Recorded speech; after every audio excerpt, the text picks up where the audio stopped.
Hello everyone. I thought this would be better than an email for describing what we wanted to get done, and this would also allow us to easily share it with Chad and anyone else off site we care to share it with. So here you've got top down of Kurt's work on the white box. I've taken out something in the middle of phase one for the purposes of this video. The visible area here is what we're considering phase one. The entire bridge, including those towers just on the edge of the screen, are phase two, and the castle itself is phase three. Okay, so I'm going to need to illustrate some real simple things here. So the gaping area in the middle that I'm kind of circling around now, we're going to build that into a promenade, is what we're calling it.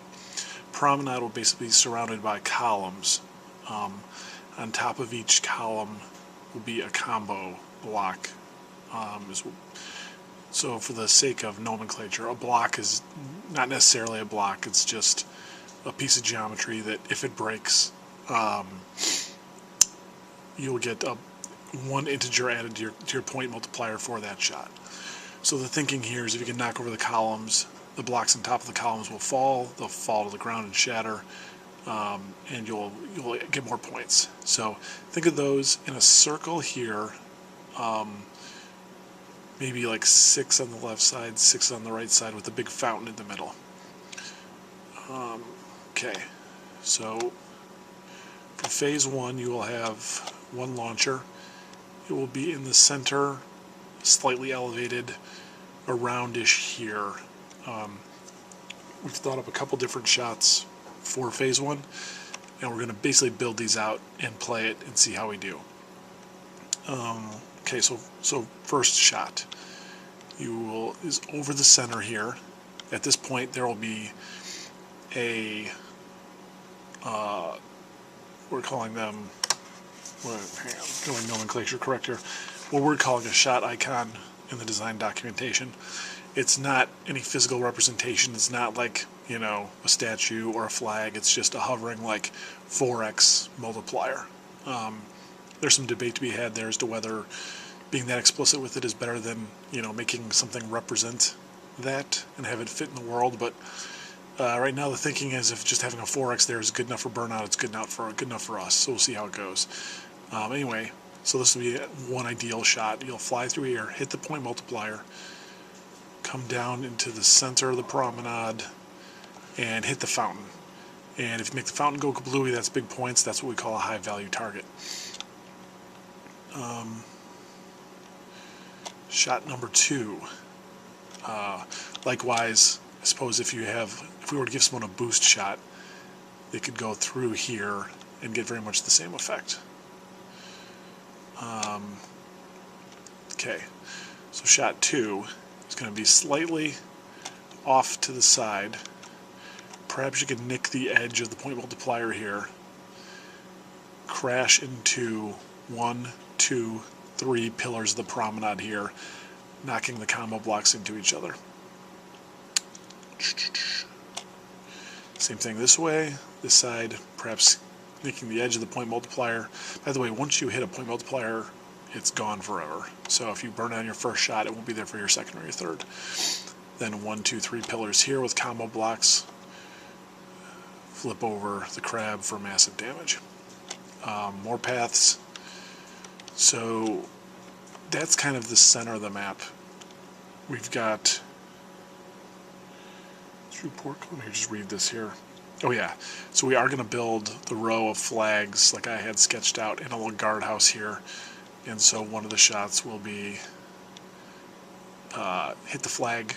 Each flag like shatters on impact basically, or I should say this shaft shatters on impact.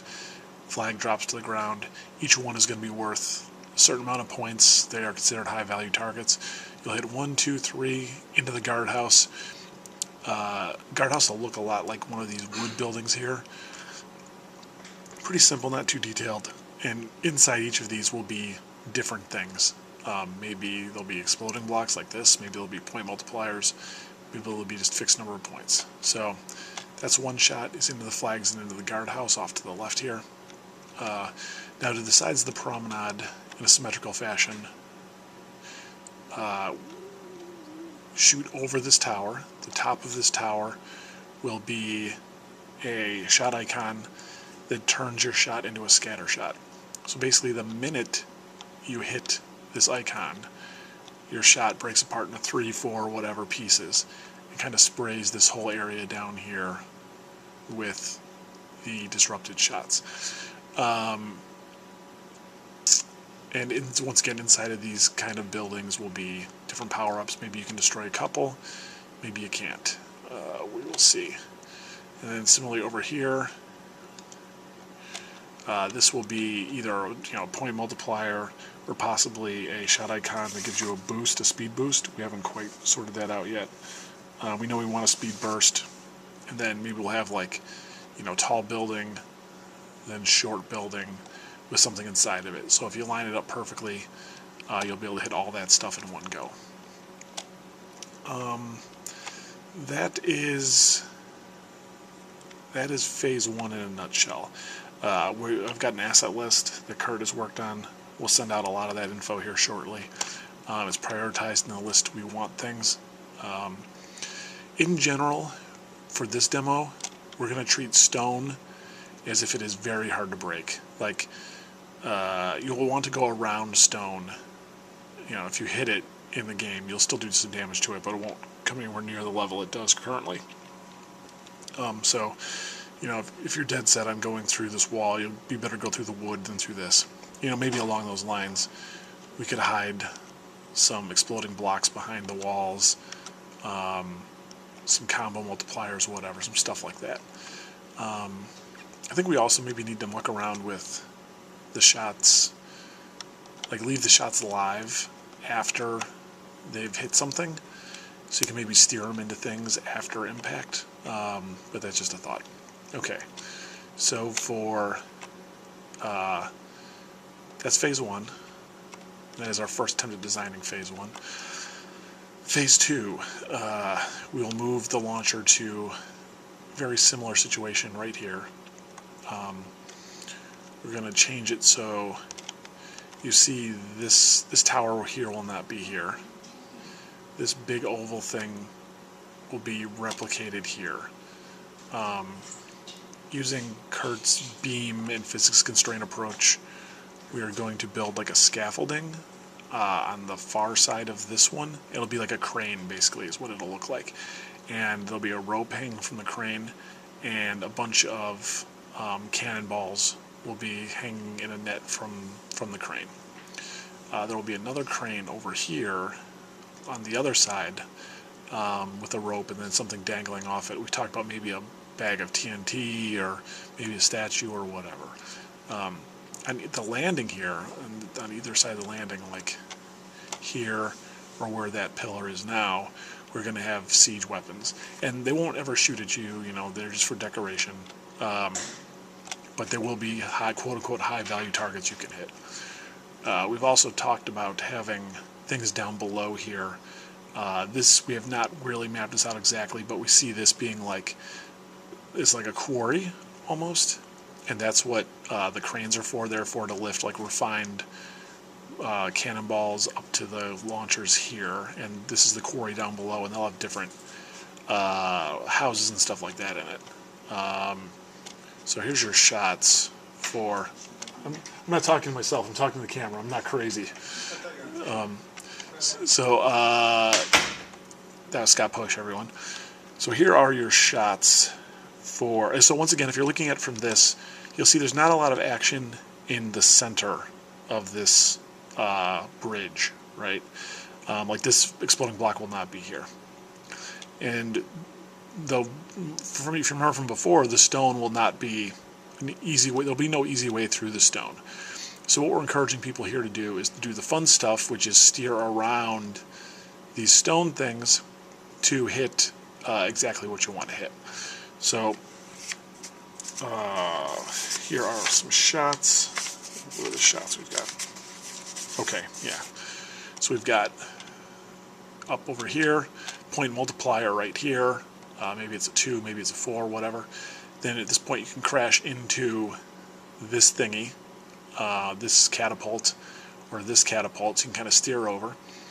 The scaffolding will be over here with its rope, you know, with its crane up here, rope hanging over the center. We're also thinking you can fly through the rope to cut the rope and drop the cannonballs or whatever it's holding onto this, possibly doing some damage.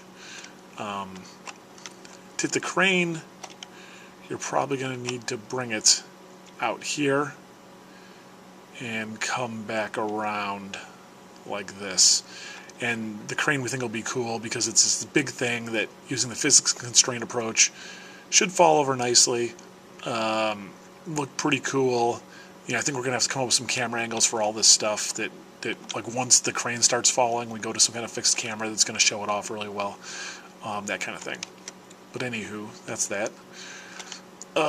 So more shots. Once again, if you've used this multiplier, great. If you haven't, even better. So then under here we will have more shot icons here, and this again is probably either a point multiplier or a spread shot or a boost, and that'll rain debris down here onto the little mining village. And once again, that'll be just the simple little wood buildings or whatever. Maybe we've still got a exploding block hidden back here that you can possibly get to, that does some damage to the bridge. Same thing coming this way. You can go through here. Maybe this is a boost shot that, if you get everything lined up just perfect, goes through maybe a couple towers in a row, or maybe another scaffolding piece down there. Something along those lines. And finally, I think we had one more shot, but I can't remember exactly what it was. Oh yeah, we've got the crane again over here. So you can hit the crane, or you can cut the crane's rope, which will be about here, dropping whatever it's holding onto the bridge, maybe shattering just this section of the bridge. We could script that out in Kismet, and that could be pretty cool. Okay, so that's what we're building. We didn't do any specs for Phase 3, which is the castle. We wanted to validate that Phases 1 and 2 are cool like we think they'll be before we put a lot of thought into how to make the castle cool. So that's kind of what we're building and why, and what it's going to look like and what the play is going to be like. So now we've just kind of build it and play it and keep scrubbing it and figuring out how we make it fun to play, you know, the same level over and over and over again, what the right kind of shots to give the player are, all those sorted items. So there you go. Look for the follow-up email to this.